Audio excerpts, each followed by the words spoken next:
Es un gusto verlos. Como siempre digo, buenos días, buenas tardes, buenas noches, porque no se sabe la hora que uno esté viendo este mensaje. Sé que por el internet puede ser que sea una persona en Australia, en Colombia, en Canadá.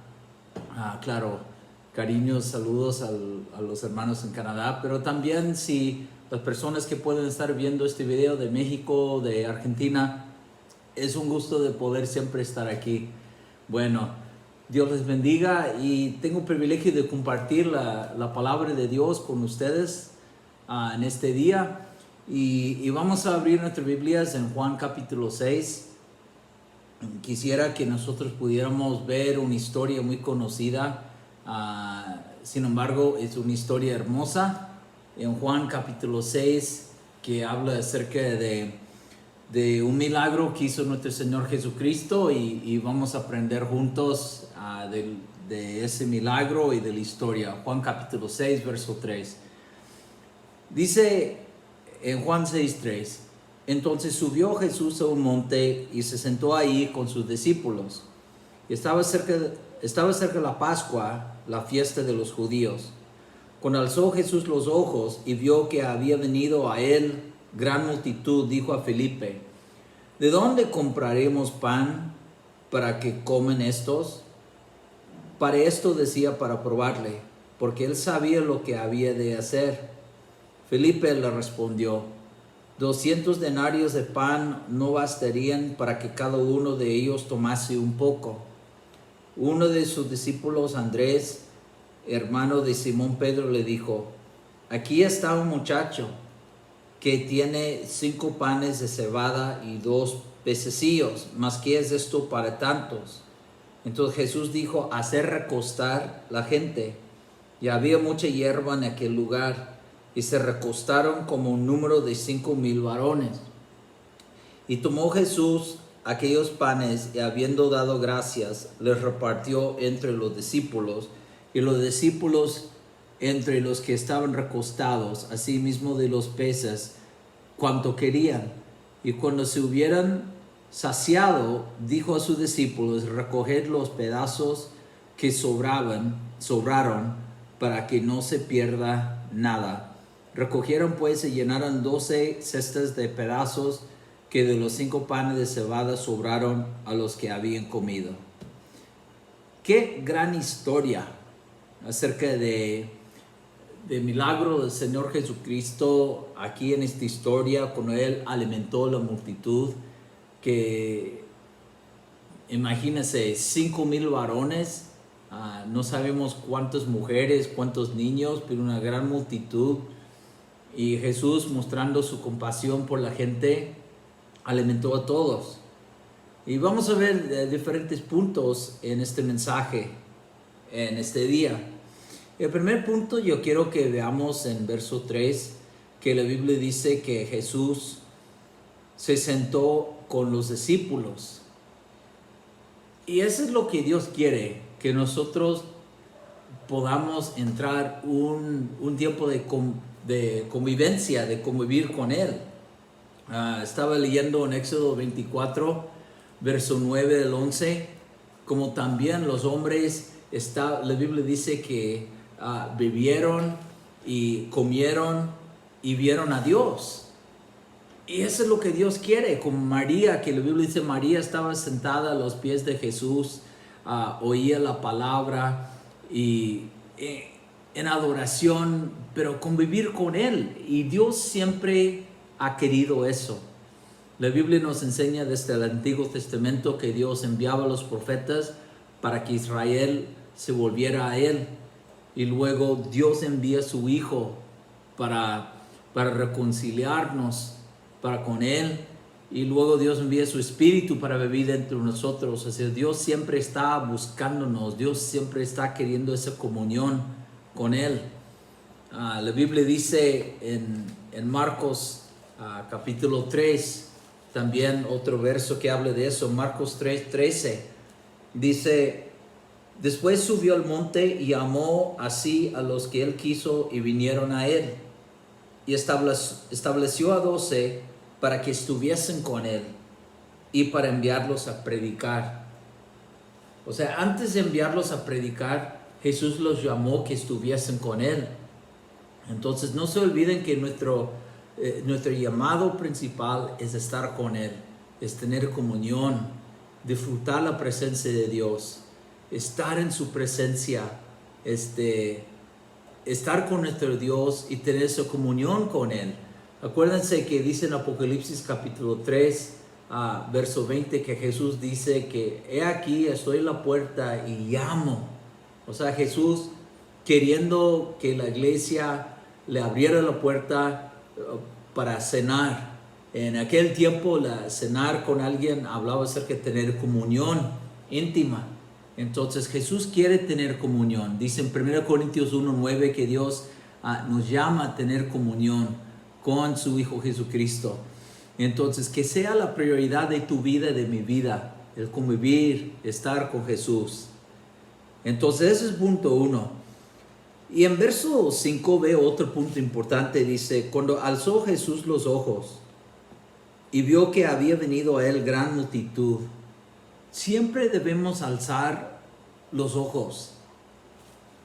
Y eso habla acerca de tener ojos para ver a otros. Jesús habló de eso también. Él dijo en Juan capítulo 4, en verso 35, ¿no decís vosotros aún faltan 4 meses para que llegue la siega? He aquí os digo, alzad vuestros ojos y mirad los campos, porque ya están blancos para la siega. Él estaba hablando acerca de ver a las personas a nuestro alrededor, gente necesitada. Jesús miraba a las multitudes, viendo a la gente como ovejas sin pastor. Y luego le habló acerca de los obreros, son pocos, en el mismo contexto.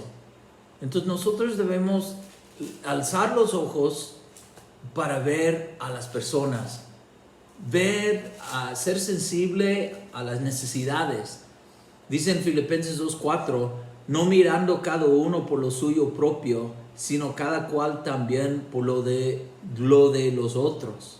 O sea, nosotros debemos tener ojos para ver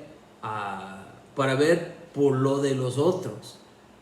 O sea, pregunta, ¿eres sensible para ver las necesidades de los amigos, de los vecinos? ¿O solo estás envuelto en el mundo tuyo, viendo las necesidades tuyas?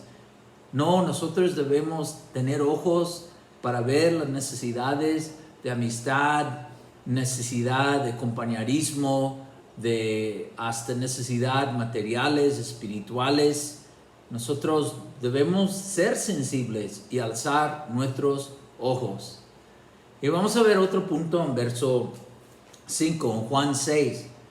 Jesús le pregunta a Felipe, ¿de dónde compraremos pan para que coman estos? Jesús quiere que nosotros tengamos la mentalidad de dar, de ayudar. ¿Se acuerdan cuando Juan decía a Jesús, tú sabes, creo que vamos a verlo en el final del Evangelio de San Juan, perdón, era Simón Pedro, y cuando Jesús le pregunta en Juan 21:15, Simón, hijo de Jonás, ¿me amas más que estos? Le respondió, sí, Señor, tú sabes que te amo. Él le dijo, apacienta mis corderos. O sea, Jesús siempre quiere que tengamos la actitud de apacentar, de ayudar, de dar a los otros, porque Jesús ama a la gente. Hermanos, no hay lugar para el egoísmo en el cristianismo. En serio, o sea, no debemos de ser egoístas. Nosotros Jesús quiere poner en mí, en ti, una mentalidad de dar. O sea, Jesús dijo, Felipe, ¿dónde vamos a comprar pan para que coman estos? O sea, él sabía lo que él iba a hacer, pero él como Felipe debemos pensar en alimentar a esos hambrientos, en ayudarles. Entonces, debemos buscar de dar. Jesús no dijo, wow, hay miles de personas aquí, pues vamos a buscar unas tortas y venderlo en 20 pesos cada torta, hacernos ricos.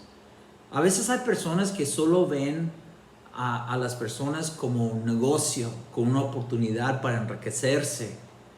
Y escuché la historia de un joven que fue muy desilusionado porque un día su padre le dice a su familia, nos vamos a cambiar de iglesia. Y el joven preguntó a su papá, ¿por qué nos cambiamos de iglesia? Porque me parece el joven estaba contento donde estaba. Y el padre le dijo, porque en la otra iglesia hay gente que podemos conocer para hacer enlazos para nuestro negocio. Y el joven se quedó muy desilusionado porque él pensaba, pues yo pensaba que íbamos a la iglesia para conocer a Dios, adorar a Dios y no tanto hacer negocio de la gente. Pero lamentablemente hay personas que piensan así. Ellos ven a las personas como una oportunidad de enriquecerse. Cuando la Biblia dice nosotros debemos interesarnos en una manera sincera. Nosotros debemos pensar en cómo ayudar en vez de cómo sacar algo de la gente. Entonces Jesús dice en su palabra que más bienaventurado es dar que recibir. De dar fe, tiempo, oración, una despensa, ánimo, oración. Pensar en ayudar. En vez de siempre estar pensando en lo mío, pensar en ayudar. Por ejemplo, hay personas que pueden llegar a una iglesia y decir, oh, siempre cuando vengo, qué sucios los baños están. En vez de decir, puede ser que haya necesidad de personas en el aseo, entonces yo voy a hablar con el liderazgo para que yo me anote para ser parte del equipo. Pero lamentablemente tenemos muchas personas egoístas que no piensan en el dar, no piensan en ayudar. Pero yo creo que Jesucristo quiere que tengamos un corazón para ayudar. Verso 6. Pero esto decía para probarle, porque él sabía lo que había de hacer. Jesús siempre sabe lo que hace. Eso significa que Él tiene el control. Significa que aunque nosotros no sepamos, Él sí sabe lo que está pasando. Confíe en Dios. La Biblia dice que debemos confiar en Él con todo nuestro corazón. Un versículo dice, fíate de Jehová de todo tu corazón, no te apoyes en tu propia prudencia, reconócelo en todos tus caminos y Él enderezará tus veredas. O sea, aunque no veamos la solución, tenemos que confiar que Dios sí la tiene. Dios dice que Él tiene planes de bien y no de mal. Dios tiene un plan para salvar la raza humana en Génesis a través de Noé. Dios tiene un plan cuando Goliat, cuando él estaba intimidando al pueblo de Israel. Y levantó a David para matarlo. Dios tenía un plan para el pecado cuando envió a su Hijo Jesucristo para morir en la cruz. Dios tenía un plan para esta multitud. No sé cuál sea la situación tuya, pero Dios sabe lo que hace. Dios tiene un plan. Dios sigue sentado sobre el trono del universo, ¿no? Debemos descansar y saber que Dios es soberano, Dios es bueno, Dios todo obra para bien a los que aman a Dios. Entonces, aunque no entienda lo que está pasando, Dios tiene un plan. Y Dios tenía un plan aquí. Vean lo que dice en verso 9. Aquí está un muchacho. Uno de los discípulos le dijo a Jesús, aquí está un muchacho que tiene 5 panes de cebada y 2 pececillos, mas ¿qué es esto para tantos? No debemos menospreciar poco. O sea, poco puede convertirse en mucho en las manos de Dios, ¿no? Poco puede convertirse en mucho en las manos de Dios. Es cierto, la mente natural, ¿cómo van a alimentar a miles de personas? Pero nunca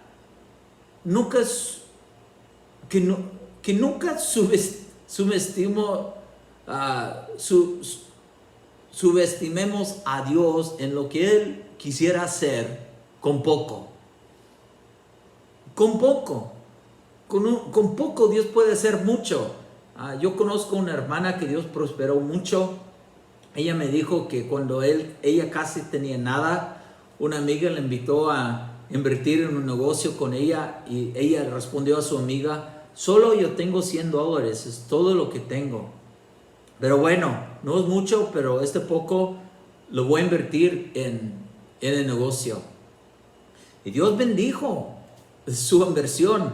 Y ahora pues Dios comenzó a prosperar a ella hasta tener varias tiendas en la zona donde ella vive.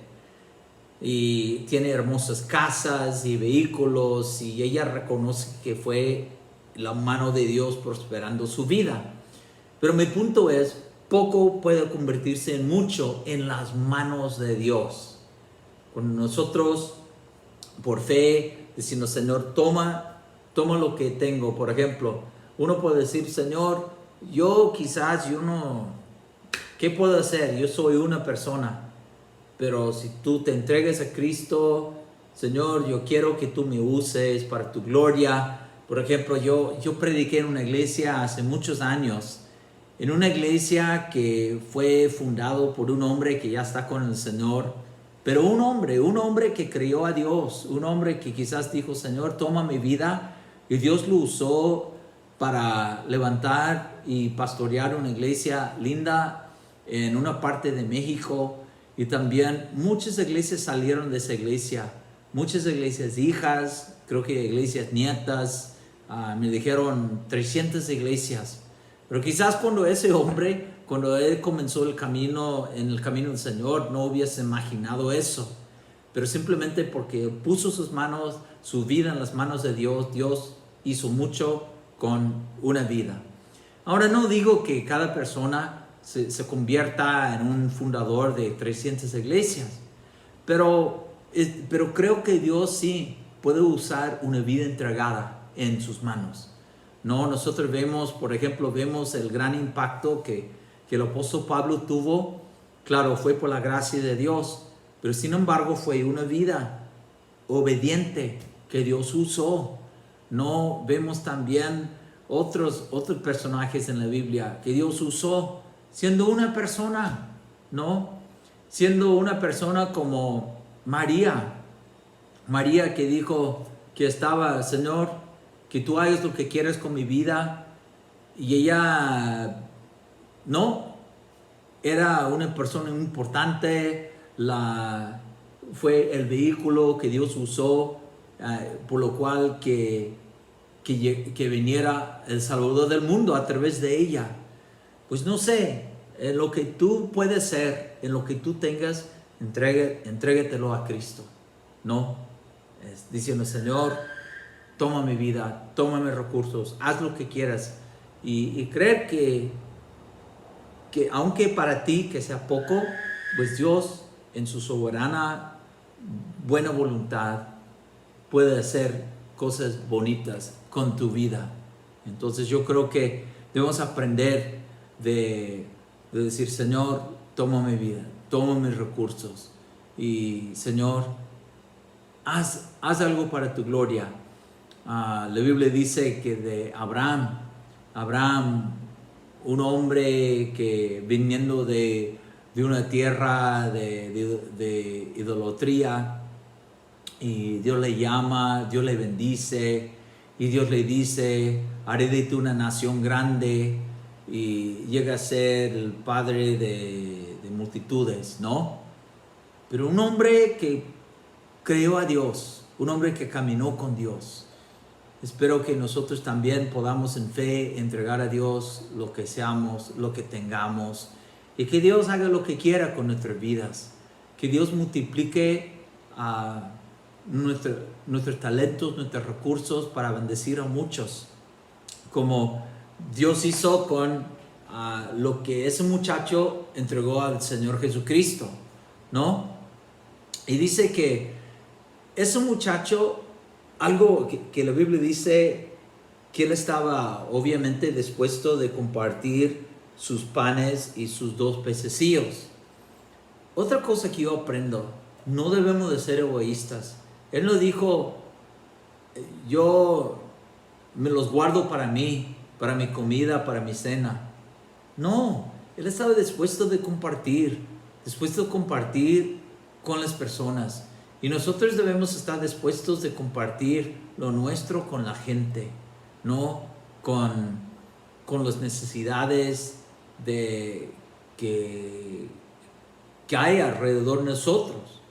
Vemos que este joven también, el muchacho, fue dadivoso. Entonces, pues, nos lleva a preguntar a nosotros, ¿estamos dispuestos para dar? ¿Somos egoístas? ¿Somos dadivosos en nuestro dar?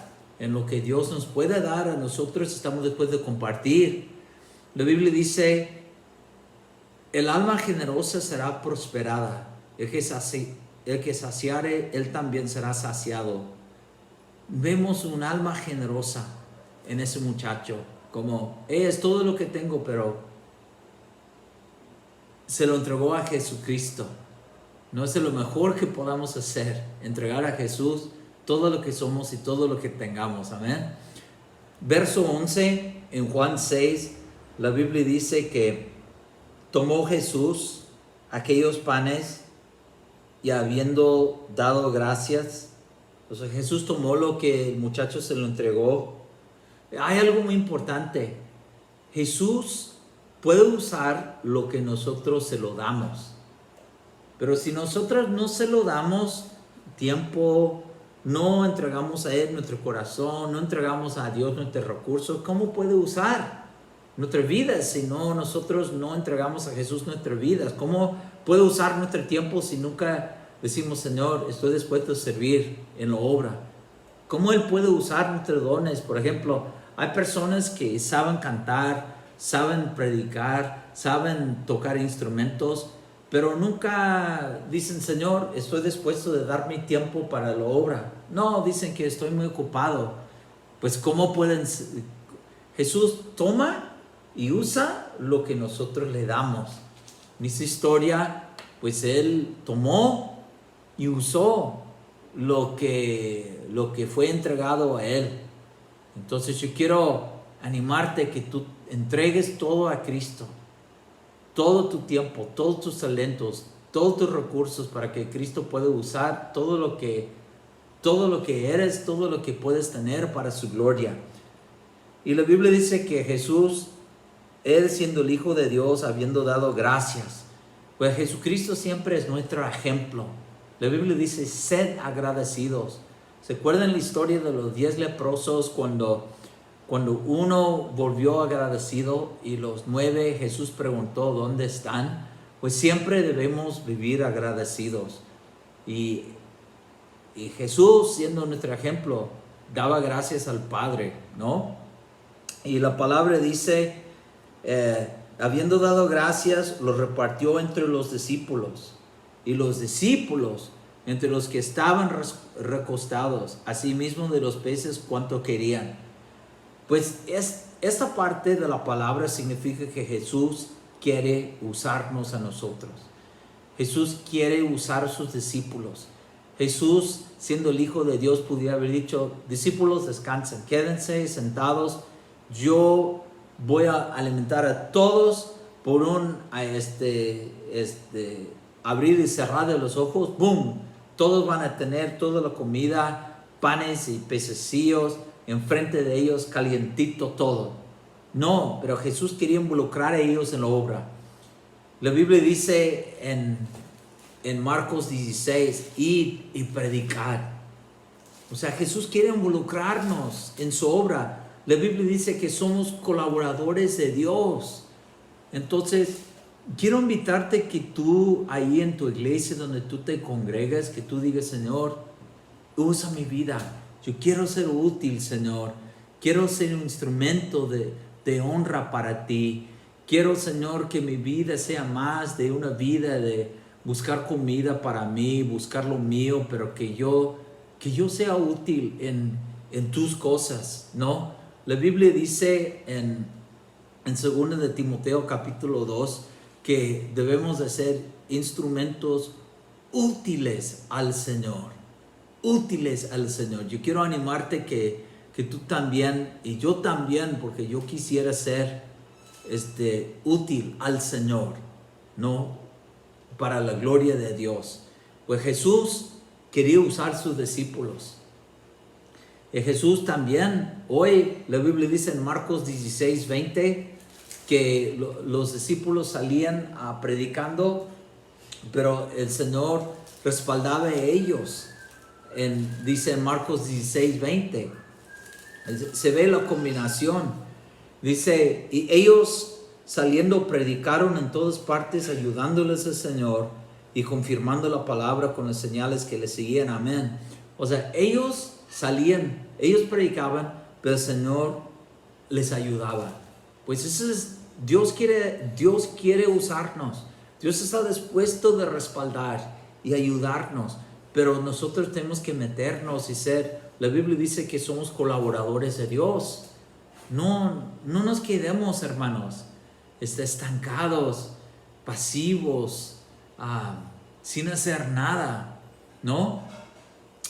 Y la palabra dice en Juan 6:11 que la gente, así mismo de los peces, cuánto querían. O sea, cuánto querían. Y la Biblia dice que ellos se saciaron. Eso significa que Dios no tiene límites. O sea, Dios no dijo, no alcanza para los otros, solo los varones, y las mujeres y niños, pues no alcanzó mi poder. No, Dios no tiene límites. La Biblia dice, y aquel que es poderoso para hacer todas las cosas mucho más abundantemente de lo que pedimos o entendemos, según el poder que actúa en nosotros. No hay límites para el poder de Dios. Dios puede hacer lo que Él quiera, porque Él es Dios. Dios le alimentó a todos. Dios sació a todos. Dios es un Dios que sacia. La Biblia dice en Salmo 36, si quieren ver, en Salmos 36, verso 8, dice, serán completamente saciados de la grosura de tu casa.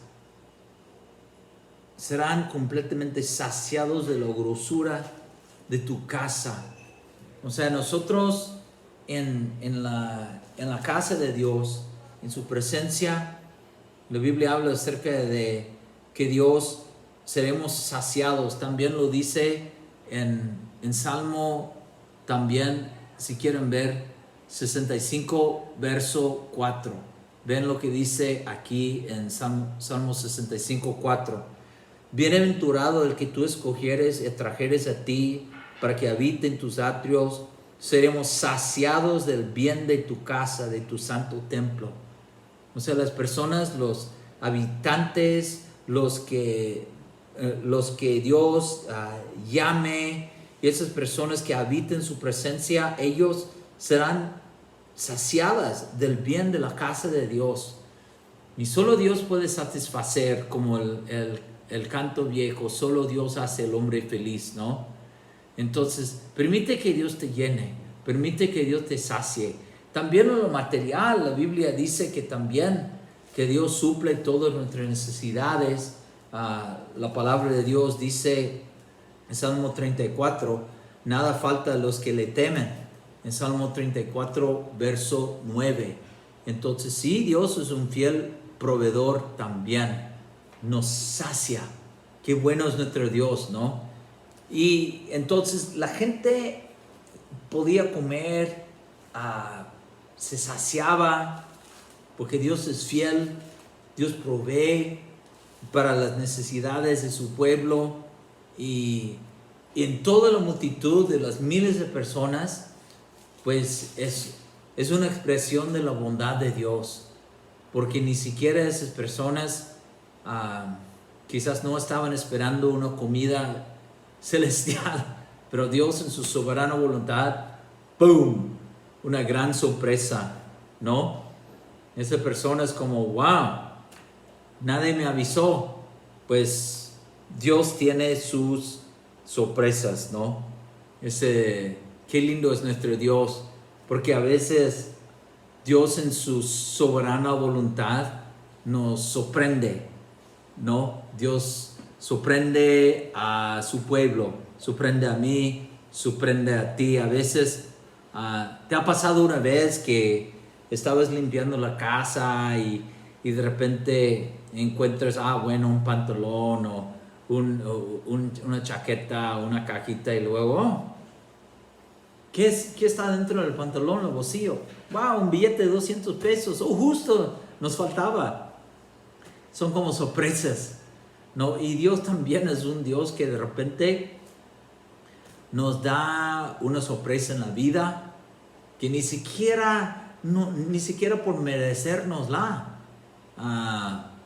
Por ejemplo, ustedes se acuerdan, hace meses yo prediqué acerca de una mujer en Primero de Reyes 17.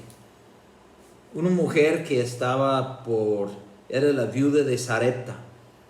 Una mujer que ya estaba preparándose para morir, pero a Dios le envió el profeta para proveer para ella. Pero la Biblia no nos dice que ella estaba orando que Dios le enviara esta provisión, pero simplemente Dios porque Dios es bueno. Dios hace cosas a veces que nosotros podemos quedarnos como, ¿cómo? ¿Y por qué? Pues Dios no necesita explicar a nosotros por qué Él hace las cosas. La Biblia dice que Dios está en los cielos y Él hace lo que quiere, ¿no? Esa es una definición de soberano. Dice, nuestro Dios está en los cielos, todo lo que quiso ha hecho. Punto. Todo lo que quiso ha hecho. Pues si Dios quiso bendecir a esa señora, pues Él es Dios. Jesús habló acerca de la parábola del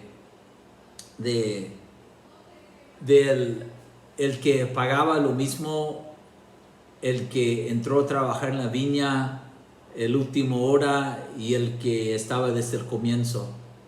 Y simplemente él, por ser el dueño, quiso hacerlo cuando alguien se lo reclamó. Entonces a veces Dios hace cosas que a veces para nosotros no tiene sentido. ¿Por qué? Pero Dios es bueno. Y Dios es bueno, y porque el hombre, la Biblia dice que no hay ningún bueno, nosotros no somos como Dios. Entonces Él hace cosas que a veces para nosotros nos saca de onda, nos sorprende, pero Dios es bueno, ¿no? Entonces, bueno, estamos terminando la prédica. Espero que haya sido de bendición para tu vida.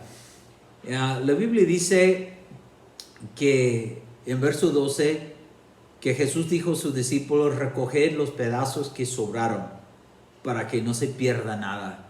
Eso habla acerca de ser buenos administradores, ¿no? Jesús dijo a los discípulos que recogieron.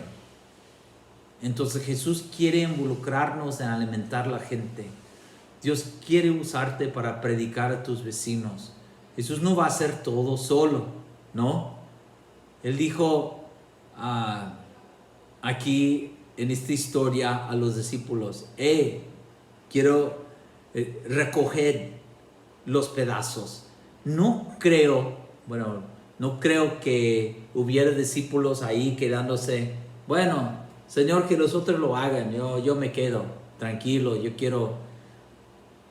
yo supongo, ¿no? Los discípulos, porque estaban aprendiendo de ser obedientes, recoger, no solo uno, pero todo el equipo. Hay que estar dispuesto a trabajar en la obra. Y no solamente en lo que uno dice, yo solo canto, yo solo toco la guitarra. No, debemos estar dispuestos también para hacer cosas que quizás no podamos pensar de hacerlas, ¿no? ¿Estamos dispuestos para recoger comida? ¿Estamos dispuestos a llevar despensas? ¿Estamos dispuestos a repartir folletos? ¿Estamos dispuestos a ir al aeropuerto para recoger a alguien? O sea, vemos en ellos una actitud dispuesta, ¿no? O sea, primero ellos repartían comida y luego recogieron los pedazos que sobraron entre los miles de personas, ¿eh? No eran simplemente 12 personas o 50, pero la Biblia dice miles, 5,000 varones, ¿no? O sea, nosotros debemos estar dispuestos de trabajar duro, porque eran muchas personas, eran por lo menos, supongamos, si 5,000 varones. ¿Cuántas mujeres? ¿Cuántos niños? ¿No? No sé, una gran multitud. Jesús también te dice a ti, me dice a mí, sirve, ayuda, ¿no? Visite, atienda, llame personas, visite personas necesitadas, lleve despensas, predique, comparta, sirve en algo, asista, ore, haga algo. A veces hay iglesias que ellos no hacen nada, muchos miembros, y piensan que solo el pastor y su esposa deben hacer todo. Es una buena receta para que ellos se gasten y se enfermen y que ya no, así no servirán para la iglesia. La gente en la iglesia debe aprender de tomar el desafío de entrar al servicio, como en esta historia, ¿no? Entonces vemos que ellos estaban dispuestos de servir. Entonces nosotros debemos aprender también de trabajar en la obra de Dios. Y mucho sobró, 12 cestas. ¿Quién sabe cómo eran las cestas, no? Pero Dios hizo un milagro de provisión. Nunca debemos descontar que Dios puede hacer un milagro delante de una necesidad. Servimos en Dios de lo sobrenatural, servimos en Dios que puede hacer milagros, servimos en Dios que Él es Dios, Él es sobrenatural. Entonces nunca debemos descontar lo que Dios puede hacer en una situación, ¿no? Entonces, bueno, yo espero que este mensaje haya sido un mensaje de ánimo para tu fe, de tu camino con Cristo, y también un desafío para que tú sirvas al Señor más, porque Dios quiere obreros.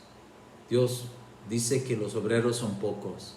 Entonces, bueno, ha sido un gusto de compartir esta palabra con ustedes. El Señor les bendiga, que el Señor levante obreros en la ciudad, en la iglesia, donde tú estés.